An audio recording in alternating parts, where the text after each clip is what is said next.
Magluluto ako ng spare ribs. Ito adobo. Tapos, ito naman is gagawin kong kaldereta. Pero pag nagkakaldereta ako, ginagamit ko kamatis. Kasi sinisikmura ako pag pag mga tomato sauce. Kaya hindi ako nakain ng mga spaghetti.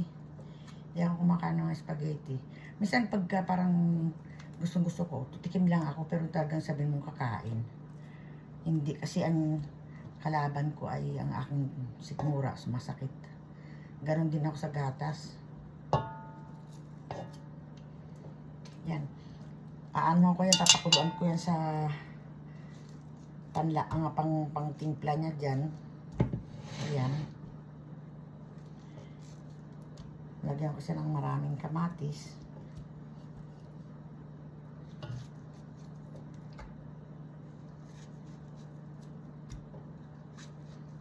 Yan ang aking kaldereta. Gusto rin nila yung yung kinamatisang pork belly. Gusto rin ang mga apo ko tsaka apo ko rito.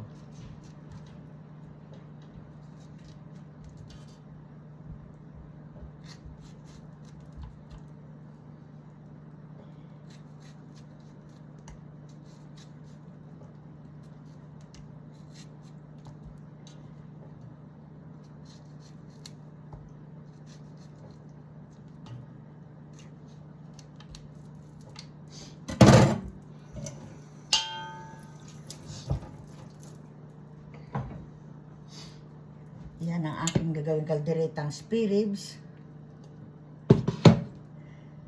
at adobong spare ribs.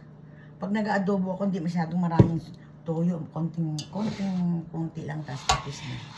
Thank you for watching. This is our lunch for today.